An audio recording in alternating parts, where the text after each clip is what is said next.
This Sunday, foreign relations. Can Ukraine survive without U.S. military support?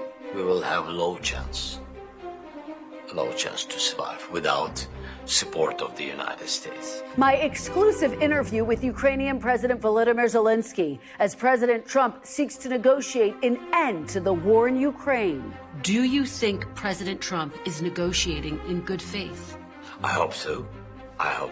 Plus, cancel culture. We do need to delete entire agencies. Elon Musk says he plans to wipe out entire government agencies in his efforts to curb government spending, while also admitting he might make some mistakes along the way. We are moving fast, so we will make mistakes, but we'll also fix the mistakes very quickly. And live from New York, the lockbox.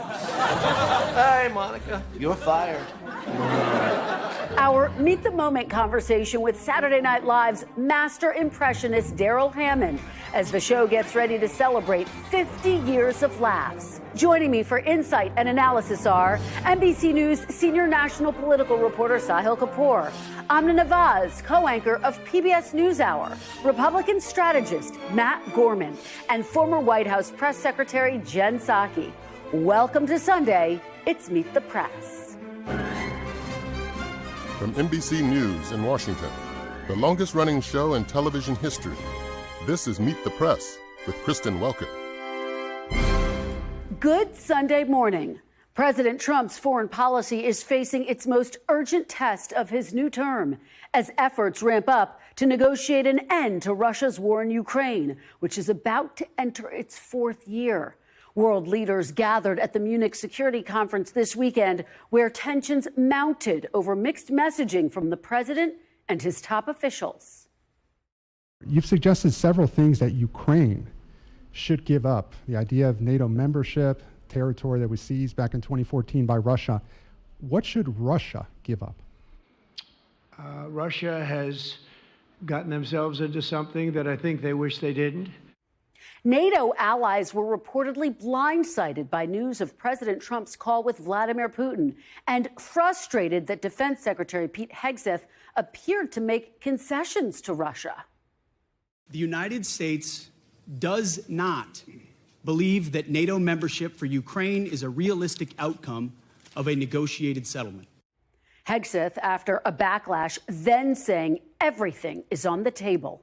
European leaders worry President Trump is giving leverage to Putin even before peace talks begin and signaling a desire to retreat from Europe. These comments by Vice President Vance at the Munich Security Conference setting off alarm bells. The threat that I worry the most about vis-a-vis Europe is not Russia, it's not China, it's not any other external actor. And what I worry about is the threat from within, the retreat of Europe from some of its most fundamental values. I sat down exclusively in Munich with Ukrainian President Zelenskyy, who delivered a stark warning about what will happen if the U.S. stops military aid. President Zelenskyy, welcome back to Meet the Press. Thank you so much. Thank you for being here. It is an honor to have you. Ukraine is approaching the third anniversary of Russia's invasion into your country. Let me ask you about something that President Trump said this week. He did not say yes when he was asked if he sees Ukraine as an equal member in the peace process. He did say later that Ukraine would have a seat at the table. Have you been given any assurances that Ukraine will have an equal seat at the negotiating table? So I will never accept any decisions between the United States and Russia about Ukraine. Never. And our people, never. And our adults and children and everybody. It can't be so. This is the war in Ukraine against us, and it's our human losses. And we are thankful for all the support, unity between USA, in USA, around Ukraine support, bipartisan unity, bipartisan support. We're thankful for all of this, but there is no any leader in the world who can really make a deal with Putin without us, about us. Of course, the United States can have a lot of decisions, economical, partnership, and etc. We're not happy with it, but they can have with Russians, but not about this war without us. And that's why, and I think that what we need very closely to work and quicker. I think we'll lose time now, quicker to work on the plan, common plan. So we're ready because the United States is our, the biggest strategic partner. We are ready not only to share our plan, we're ready for common plan with the President Trump. And of course we need support from EU, it's important. They are also big donors during this war, and we will be the members of future European Union. That's why we need the support of Europe. And this common plan we have to discuss with Russians, and we will. And at the table, it's very important to hear America, Europe, Ukraine, and Russia. Yes. Can you accept any peace deal that is cut without Ukraine? No. And do you feel like you have a seat at the table right now? I not only count on it, I'm sure that we have to be there, otherwise it's not acceptable. But if there is a decision without us, and Putin will go out from all our land, we will be in NATO, and Putin will be in the prison, so President Trump can do it without us. Let me ask you about your phone call with President Trump earlier this week. It came on the heels of his call with President Putin. Does Mr. Trump's direct communication with Vladimir Putin before speaking to you unnerve you? No, we spoke about it, by the way, with President Trump. And I said that I know that we had already phone calls. Yes, both of us. It's okay that he phoned him. So, of course, I wanted very much that Ukraine is in priority for Trump, not Russia. And I hope that we are more important. Yes, we are not so big as Russia, but I think strategically Ukraine is more important for the United States because we are really partners, allies, and we share common values, and we are really from democratic world. Do you feel like you have President Trump's full support? Do you feel like he's valuing Ukraine as much as you say, he may be Russia? I became more pragmatic from the very beginning of this war, and less sensitive to such things. And I believe and trust only in real steps. And I trust President Trump because he is the President of the United States, because your people voted for him, and I respect their choice, and I will work with the President Trump with trust, which I have to the United States. But of course, I want to have real meeting, productive, without just words, with the concrete steps, and to hear us, to hear President Trump, to make common plan, and to share it with allies, then with Russians, and stop this war. I think we need it urgently. Is it true that you told President Trump during that phone call that Putin is only pretending to want peace because he is afraid of Mr. Trump? Yes. Yes, I said that he's a liar. And he said, I think that my feeling, he said, that he's ready for peace negotiations. And I said to him, no, he's a liar. He doesn't want any peace. But I think he's really a little bit scared about the President Trump. And I think the president has this chance, and he's strong. And I think that really he can push Putin to peace negotiations. Yes, I think so. I think so. He can. But don't trust him, don't trust Putin, don't trust just words about ceasefire. I said, because I have very practical things, practical meeting with Putin in 2019, and we made a decision with all our signatures that we made a decision about ceasefire and exchange of prisoners. Yes. And I don't know how to, як сказати, але he destroyed all this, these decisions and etc. So we don't trust him. Do you think President Trump is negotiating in good faith? I hope so. I hope so. Yes, I count on it. I count on it very much. Based on what you're saying about President Putin, do you think he's negotiating in good faith once talks begin? Oh, who? Putin. Putin? That he really... Is he capable of negotiating in good faith? Is Putin capable of negotiating in good faith? No. No, it's not about good faith. No. Yes, you just can block his motivation to put him in such strong circumstances when he can't begin the new reinvasion. But he wants. You will see. Everybody will see. He will try to begin something new. By the way, I said it today. I'm not sure that only about Ukraine we are speaking. He's thinking not only about Ukraine. For example, now we have, and we shared it with intelligence of our partners. Now we see how he's preparing to train 150,000 people, mostly on the territory of Belarus, to show it for the world that it's just training, that is usually he's doing the same usually, but it's not truth. From such point, he began the occupation 3 years ago. Full-scale war, he began from some symbolic trainings and etc. But really, так це було, як скажу українською, це було законспіровано. It was really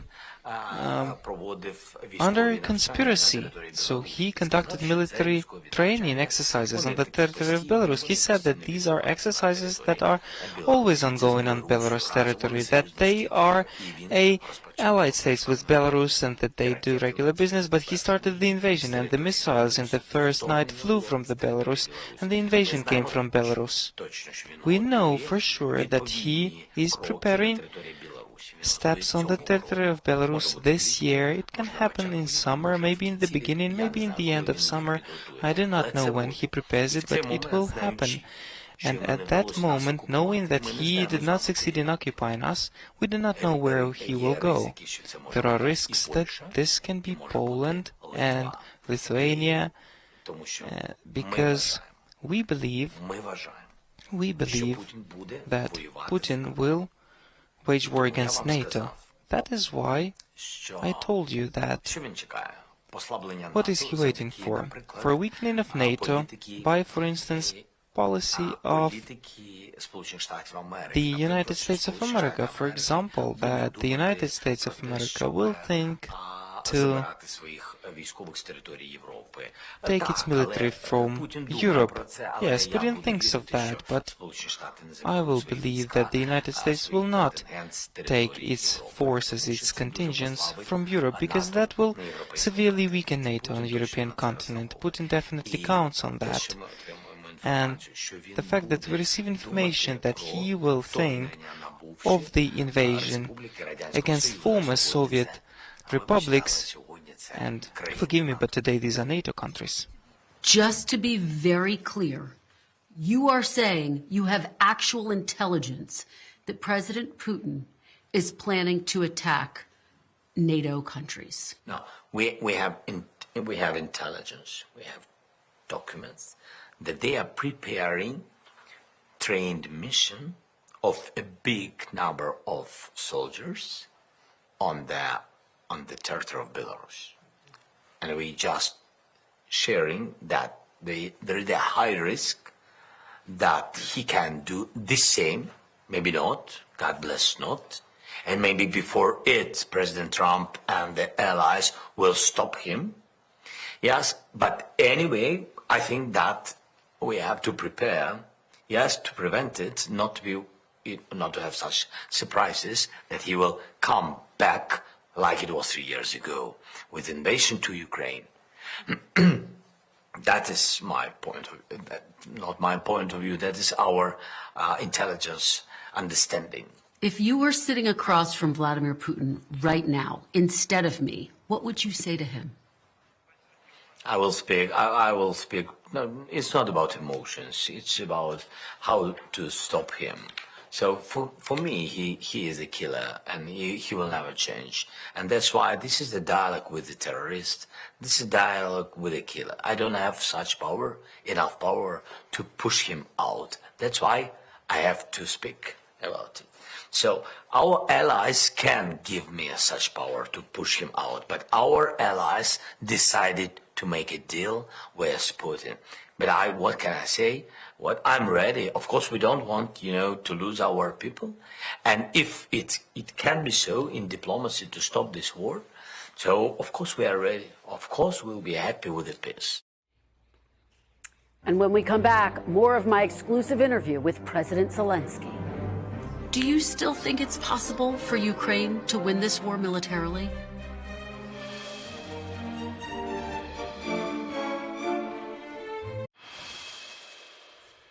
Welcome back. Defense Secretary Pete Hegseth said this week NATO membership is not a realistic outcome of Ukraine peace talks, a sentiment echoed by President Trump. Then, after a backlash, Hegseth said everything is on the table. In our interview, President Zelenskyy insisted his country must have a future in the military alliance for Ukraine's long-term survival. President Trump said he does not think Ukrainian membership in NATO is, quote, practical. In your view, is NATO membership something that should be determined as a part of this deal? Well, I want to be very clear with NATO. For us and for everybody, it's the cheapest security guarantees. The cheapest for us, the cheapest for Europe, the cheapest for the United States, and the cheapest really for Russia. If we are not in NATO, it means that we will build NATO in Ukraine. Otherwise, we will not recognize the security guarantees. President Trump said on Wednesday that restoring all of the territory seized by Russia since 2014 is unlikely. Are you willing to say here that you are prepared to formally cede some of the sovereign territory of Ukraine to Russia in order to stop the killing?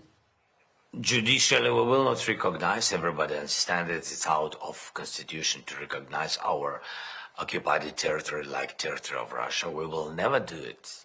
It's not about any negotiations. We will never speak about it. Even Crimea, you seem to have acknowledged even that Crimea, we will never recognize it, because in years, all things which are Ukrainian will be Ukrainian.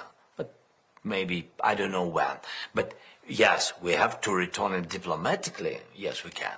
If we are in NATO, it's understandable why diplomatically. It's very understandable. And of course, not to lose people. It's a good way, diplomatic way, to find diplomatic way how to get back our land. And that's it. But the people are most important for today. That's why diplomatic way is good. But where we will have security guarantees, where we will stand. What security guarantees does Ukraine need specifically from the United States? The strong package of missiles, like prevention step, that we will not use it before any invasion.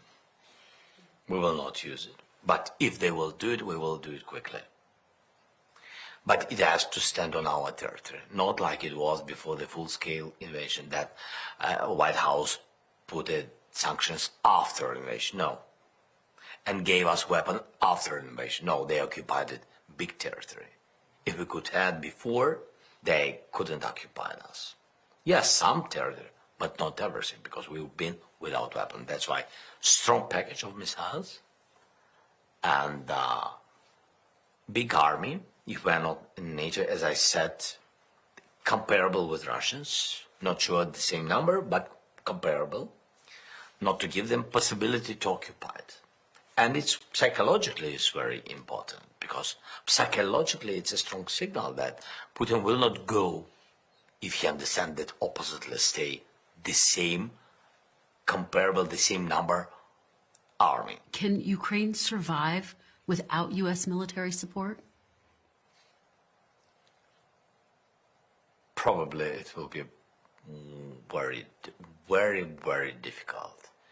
And of course, in all the difficult situations, you have a chance, but we will have low chance to survive without support of the United States. Your concern being without U.S. military support, Ukraine would be vulnerable to another attack by Russia in another few years. Is that your concern? Yes, I think this can be. This is really what he wants. He wants pause, prepare, trained, take off some sanctions. Let me ask you about this deal that has been discussed. President Trump has discussed it about mining Ukraine's rare earth minerals. Just so everyone understands, those are minerals that are used to make things like cell phones, electric cars. That would be, President Trump says, to pay back some of what the United States has already given to Ukraine. What is the status of that deal, President Zelenskyy? Look, that is first and foremost, we wanted American business to come. And these critical minerals, rare earth, they are closed for many partners. We are ready to open them for the business of the United States. That is what we have. That is where we can put money and make profits together. This is goodwill from us, so it's possible to make money. And I believe that here we cannot forget about the main idea that was in the very beginning, that let us protect all that, help us defend this, and we will make money on this together. And here it's very important that in this document shall be a term to protect it, and that is the security guarantees. And if we are not given the security guarantees from the United States, I believe that the economic treaty will not work. You had a message to Vice President Vance about the potential implications of pulling out of NATO. What was your message to the Vice President? That will be destroying of NATO. Why? Because in 80 strong brigades in Europe, I'm just speaking about NATO in Europe, so about 30, it's more than 30%, it's United States. And even if I will look at the army of Russia, if they will see that Russia have 220 or 250 brigades, and Europe has 50. That is the answer. The risk that Russia will occupy Europe is 100%. If the United States pulls out of NATO, yes, Russia will occupy Europe. Yes, well, not all the Europe. They will begin from those countries, as I said, who are big our friends, but small countries who've been in the USSR and the Soviet Union. They will begin and we'll see what will be the answer. But Europe will not answer because they don't have. They will begin to defend itself. Each country defend itself. And at this moment, so Russia will get all the successes with all the territories they will want. I don't know, they will want 30% of Europe, 50, I don't know, nobody knows. But they will have this possibility. Do you still think it's possible for Ukraine to win this war militarily? Of course, yes, but it's many losses. So we understand how many. I think it's too much, and I'm not sure that with such speed as our partners do this help, support, it will be difficult. It will be longer than it can be. I know you're a dad of two, and you have remarkable energy and have put so much heart into spreading the message for Ukraine. What is your message to Ukrainians who have lost hope that this war will ever end? No. We will finish this war. And it doesn't matter will Putin want it or not, we will finish the war. And I'm sure together we are much more stronger than Putin. And I'm sure that we will finish the war. I know that the peace, that's what we really need and we really want. And you know, it's like in the life, when you want something very much, with friends and with God, we will do it, I'm sure. U.S. and Russian officials will meet in Saudi Arabia in the coming days to start talks. 2 U.S. officials say Ukraine was not invited, but the intention is for the U.S. to host bilateral talks with Russia, then with Ukraine, and then the hope is for talks together and a lasting peace. An aide close to President Zelenskyy tells NBC News this morning, quote, "It is dangerous to speak with enemies before you speak with allies. Ukraine's position remains unchanged. We need to have a joint position of Ukraine, the U.S., and Europe before any negotiations with Putin." And you can see my full interview with Ukrainian President Zelenskyy at meetthepress.com. And when we come back, President Trump is making dramatic changes in foreign policy and reshaping the federal government. The panel is next. Welcome back. The panel is here. NBC News senior national political reporter Sahil Kapoor, Amna Nawaz, co-anchor of PBS NewsHour, former White House press secretary Jen Psaki, host of Inside with Jen Psaki, and Republican strategist Matt Gorman. Thanks to all of you for being here. Amna, let me start with you. The interview with President Zelenskyy, he said that there can be no deal without Ukraine at the table, and yet talks are proceeding in Saudi Arabia between the U.S. and the Russians. They say Ukraine will be next, but what do you make of this moment? I mean, it's interesting that they're speaking with the Russians first. I think that the call was first to President Putin before it was to President Zelenskyy in any of this. If there is a plan, it's clear the Ukrainians don't yet know what it is. And I think what's missing from the plan is this bigger context here, which is to say that security guarantees from Europe alone have never been enough to deter Russia. We know that Vladimir Putin has expansionist aspirations that he's clearly articulated. And we know there's no way to separate the Russia and China threat. None of this has been taken into consideration or articulated by the U.S. in terms of a broader plan or approach here. What I take away from your interview, though, is this is a man who is desperate for help in this moment to save his nation. I spoke to him last year in April in Ukraine. At the same moment, U.S. aid was on the line. He wasn't sure if he'd get that money.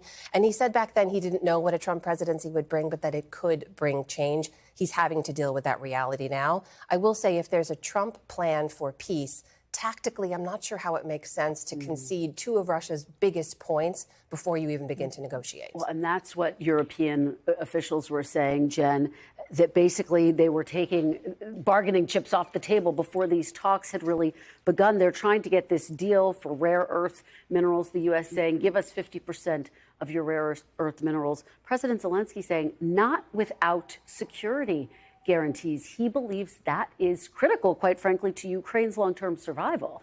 Of course it is. I mean, and I think what we've seen from your interview in just the last couple of weeks is what I would say is two dramatic shifts in the dynamics here. I mean, one of them is just the way that U.S. leadership views the reasons to help Ukraine. And this has been true for Democratic and Republican presidents prior to Trump. The reasons to help countries like Ukraine in the past has been a country like Russia does not have the right to illegally invade a sovereign country. And there are risks to what they could do to other countries in Eastern Europe. That's the reason the United States has supported them in the past. Now it's, what do we get from you? It's a very transactional approach to this, the minerals proposal, right? The second piece I would say, and Amna referenced this, is just the changing leverage that Zelenskyy has. You could hear it in his voice during your interview and in some of his answers. He does not have the leverage that he had with the United States a couple of years ago. That is part of the reason is Susan the Oval Office, but part of the reason is U.S. support among the American public for significant aid to Ukraine has also changed over the course of time. And you can hear he's trying to get to, yes, he needs this security support, but he doesn't have the leverage he had a couple of years ago. Yeah, and Matt, on top of this, there was the speech by Vice President J.D. Vance where he said the biggest threat is not from Russia, it's not from China, it's the threat from within Europe, which really stunned a number of European allies who felt as though, wait a minute, is this a sign that the United States may be aiming to retreat from Europe itself and again, kind of leaning towards some of the more far-right groups in Europe? I don't think it was that, but it was provocative by design. Look, Europe is its own worst enemy because it can't confront Russia or it can't confront China if it's not meeting its security demands, which it hasn't been, right? If you deindustrialize, you demilitarize, you expand your welfare state, you don't have enough money to provide for your own security. So they have been way too passive, and they cannot help Ukraine if they don't step up in a lot of respects. And look, presidents of both parties, to be fair, have told European countries they need to do more in NATO. Trump got more done than anybody else, but for the sake of their own security in their own continent and Ukraine, they need to be able to do more. I think that's what you heard from Vance, and you're going to hear that more from the administration. And yet, Sahil, that's the concern, that will the United States even stay in NATO? You heard Pete Hegseth, the defense secretary, this week laying out all of these things that are going to be unlikely, again, kind of taking some of the bargaining chips off of the table. His message, he walked it back the next day. Then it was walked back. The walk back was walked back by President Trump. And one of the things that I think unnerved folks at the Munich Security Conference was the mixed messaging. They weren't exactly sure where the U.S. stood on all of these issues. Yeah, that's right, Kristen. We're seeing a growing divide within the Republican Party between the traditional security hawks who favor robust American involvement to preserve the post-war order that includes NATO, that includes traditional European allies on one hand. And I would put Senator Roger Wicker, the chair of the Armed Services Committee, in that category. He had some choice criticisms for the Secretary of Defense. But in the other category is President Trump. It's Vice President Vance. We've seen this movement for years now. And the second category, this America First wing, which wants to pull back from the world, is winning the argument within the Republican Party. I spoke to Vice President Vance just a little over a year ago about this, and he explicitly said that Ukraine is going to need to cede land in order for this war to end, and he was then chosen as VP. I understand the alarm among Republicans. Nobody should be surprised at where this is going. It's been their position for years. It has been their position for years. Now, one other thing that Vice President Vance, back when he was a senator, told me is that Article 5, he still believes that the U.S. should honor Article 5 commitments. Zelenskyy, in your interview, said the United States is the only bulwark for Article 5. And Zelenskyy predicted that if Ukraine falls, then Lithuania and Poland are next. Yeah, and all of this is taking place against the backdrop of President Trump, Elon Musk, really just stripping government spending, agencies gutting some of them. Elon Musk in the Oval Office this week fielding questions saying that we're moving so quickly, there are going to be some mistakes made. It's notable that some of the layoffs resulted in accidental firings of nuclear safety workers that the administration is now trying to unfire. That came after we saw that attack at Chernobyl.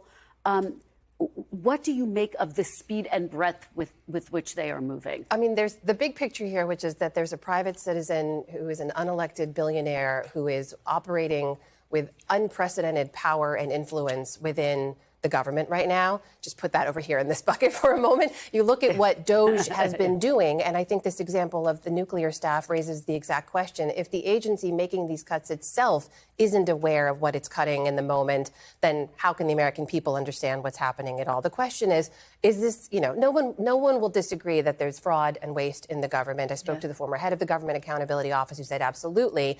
The way you get there is not mass firing the inspectors general. The way you get there is not using a machete rather than a scalpel. So these mistakes, as they call them, could have real consequences. Well, Sahil, President Trump says this is what I campaigned on. I'm following through with it. The counterpoint to that is, did he campaign on cuts that go this deep? And there are jitters about Medicaid and about Social Security, even though Trump has said Social Security is off the table for cuts. Yeah, exactly. That's the problem that President Trump and Elon Musk are running into, that there are already early rumblings of Republican angst about the way they're proceeding with this, for the specific reason that some of these cuts hit home for Republican allies of Donald Trump. The NIH indirect cuts, we've seen several senators come out and say this is going to hurt institutions in my state, including Senator Katie Britt of Alabama, the university, which happens to be her state's largest employer. She's unhappy about that. USAID, which Republicans generally have strongly supported cutting, has the Food for Peace program, which benefits a lot of their farmers in rural America. So suddenly we're seeing a coalition of Republicans in rural states like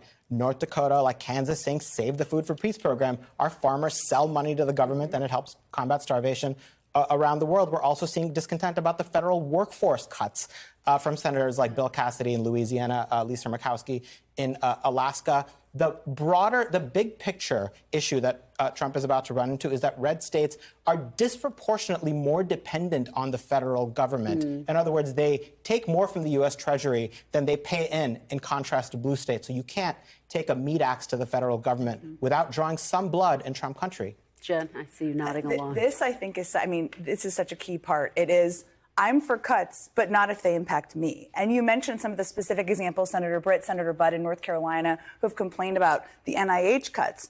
But they have been fine overall with cutting the NIH, just not the universities that are in their states. But I think there's going to be the next layer of this, which is when people recognize if this money that has been held up, and this is what the judge ruled this week, that they haven't given it all back, and people in communities like farmers are like, I need these subsidies. I know I voted for Trump, but this isn't what I voted for.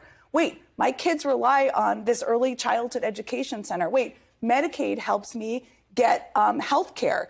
These are things that impact communities across the country, and you're going to start to feel the impacts of that in the coming weeks, I think. What about that tension, Matt, between what President Trump campaigned on versus who's actually being impacted? Look, I think you'll see isolated incidents of Republican consternation on this, and I think that might adjust. Even Elon said that in the Oval Office part. But look, I think Republicans feel very confident, by and large, fighting on this. I think they believe, rightly so, that government jobs are not lifetime contracts. Everyone in the private sector outside of government understands what layoffs are. They understand what buyouts are, and everyone's been affected by it or knows someone who has. So the idea that this is foreign to people, it might be unfortunate, but it's a fact of life. And I think, if Democrats want to be the party defending, by Republican standards, bureaucrats and foreign aid, we'll have that fight. I'll have it every day. Jen, we have about 30 seconds left. Very quickly, some Democrats are saying this is a constitutional crisis because of the deep cuts, because of the tensions we're seeing within the Justice Department, for example, after it called for the case against Mayor Eric Adams of New York to be dismissed. What do you make of that term? Does it go too far? Well, specifically, I'm not a lawyer, but specifically because the Trump administration appears to be ignoring the court order to get the money flowing again. That is the potential for the constitutional crisis. But my view is that is not the phrase that Democrats should be screaming from the rooftops every day. It may be we're on that road, but you need to be talking about how this is impacting your communities. The farmers Sahil referenced, the people who rely on Medicaid, the veterans, the early childhood education kids who are reliant on that. That is what we should be talking about, what Democrats should be talking about out there, because that is how you connect what is happening in Washington with communities in the country. All right, guys, fantastic conversation. Thanks so much for being here. When we come back, what is the best way to cut the federal workforce? Our Meet the Press Minute is next.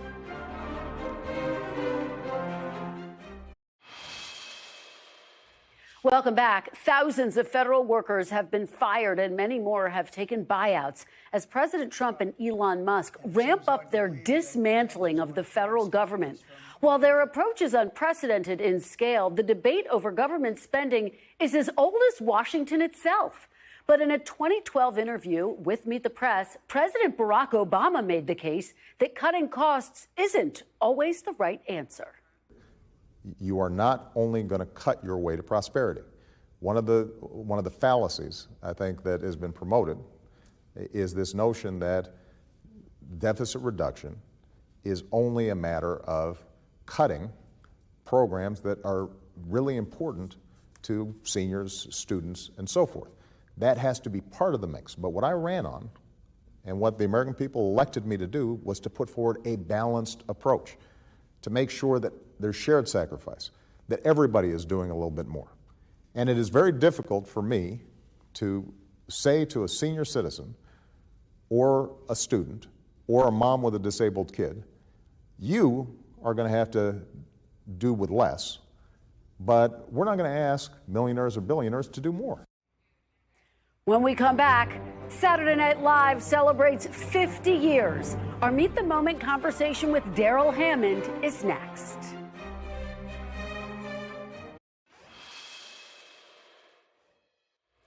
Welcome back. The iconic Saturday Night Live celebrates its 50th anniversary tonight. In its 5 decades, SNL has spanned 10 presidencies, offering up the definitive impressions of American presidents and becoming a campaign stop for candidates. Put the final Christmas tree ornament on the tree. No problem. I'm the Chris. Only I need to understand. Is that clear? Yes, sir. Not got that. I'm talking 3-4% tops, no more than 5. That's it. So read my lips. No huge new taxes. And whatever you dig up, I promise you, I will lie about it. I will do this. I will do this. I will do them both together. I will instead ask each candidate to sum up in a single word the best argument for his candidacy. Governor Bush? Strategery. And I can see Russia from my house. Such great memories there. Only 167 people have landed the dream job as cast member inside Studio 8H. Among them, Darrell Hammond, who has done more than 100 impressions on SNL, including President Bill Clinton, Vice President Al Gore, and President Donald Trump. Hammond has performed for 4 presidents and is now the show's announcer. And Darrell Hammond joins me now for a live Meet the Moment conversation. Darrell Hammond, welcome to Meet the Press. Hi there, Kristen. It's great to be here with you. It is so great to have you. Well, congratulations, because NBC is celebrating 50 years of SNL. You were on 14 seasons of those years. Talk about why you think this show has been so beloved for half a century. Because it's so well done. That's why. I mean, I was backstage at that Radio City Music Hall concert the other night, moving 35 bands in and out of that place and timing it all down to the second. It's so well done, all the best comics in the world, all the best singers in the world, all the best dancers in the world. Yeah. It's just so well done. It's the precision. You're absolutely right in all of the characters. You've played so many of them, Presidents Bill Clinton, George W. Bush, Donald Trump. Do you have a favorite? What's your favorite political impersonation? Well, we sort of likened President Clinton to Daffy Duck in that, Warner Brothers eventually could use Daffy Duck for any kind of comedy, any kind of sketch, dramatic readings. He was that versatile. And after we'd done Clinton a number of times, we did him in a musical once. We did a slapstick thing with him one time. It would have to be him. There's no one more colorful that I can think of. Well, okay, so on that note, just to remind folks, you actually played his clone at the 1997 Radio and Television Correspondents Association dinner. We have this great picture of the two of you standing together. If you can, give us your best President Bill Clinton impersonation this morning. Well, do you want to do one with me or no? Sure. Let's do it. You go first. Okay. Okay, this is how we do it on SNL. We do the thumb and the lip, right? Okay. That, right? Even though he never did those things. And then we do the staircase, it's called. And the staircase is like, I love your shoes. Love your shoes. Okay, let me try it. Love your shoes. Oh, that's so Try good. it. All right, well, here. I love your shoes. I think you're much better at it. All right, here's one of my favorite clips of you. You are playing Tim Russert, the moderator of this program, actually interviewing the real Senator John McCain. I want to play a clip for our viewers. Get your reaction on the other side. What if President Bush does not run? I don't see any reason. What if he forgets to run?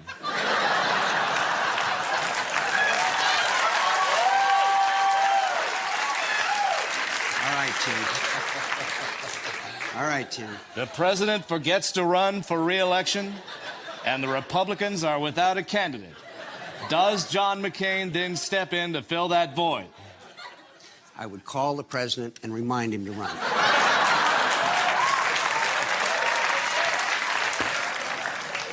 So you're running. How did you prepare for that? Did you watch a bunch of Meet the Press episodes to prepare? It was written by Jim Downey, who's won all those Emmys, is legendary, fabled writer. in both Downey and Gore, with both Russert and Gore, Downey came to me in my dressing room before the show and literally gave me line readings. He put his head down, had him looking like that. He literally gave me line readings. I copied what I saw him do in my dressing room, both in the Gore Bush debates and with Russert. I mean, that's one of those things. You're assisted by people who win Emmys, writers, hair, makeup, wardrobe, lighting, everything. I mean, there's a whole big team involved in putting that product out there. Yeah, you put your whole body, heart, and soul into it, and I think that's what made each of those characters so special, Darrell. You know, we live in such divided times right now. What role do you think SNL plays in our politics, in our culture right now? It's interesting that when you tell a political joke and the audience laughs, you can conclude they basically understand your premise and they basically agree with you. So that's what's being put out there every week. They're taking a look at both sides. Here's what you're looking at these days. Up to you to make a choice. Finally, Darrell, as we approach tonight's special, what are you looking forward to most? What do you hope people who watch take away from the special tonight? They saw the greatest show in history. I mean, I don't know how to put it any other way. It's the most successful show in history. What you're going to see tonight is every star you ever heard of. You're going to see cast members past and present from SNL. You're going to see figures from the sports world. The biggest, the brightest, the best are going to be there doing their thing tonight. And hope everyone loves it. I'm sure it's going to be great. All right. Well, I'm going to work on my Bill Clinton impersonation. But thank you so much for joining us. We will be watching, we'll be laughing, and here's to 50 more. Thank you so much, Darrell Hammond. Such a pleasure to have you. Thank you. And you can see Saturday Night Live's 50th anniversary special tonight at 8 p.m. Eastern, only on NBC. That is all for today. Thank you so much for watching. We will be back next week because if it's Sunday, it's Meet the Press.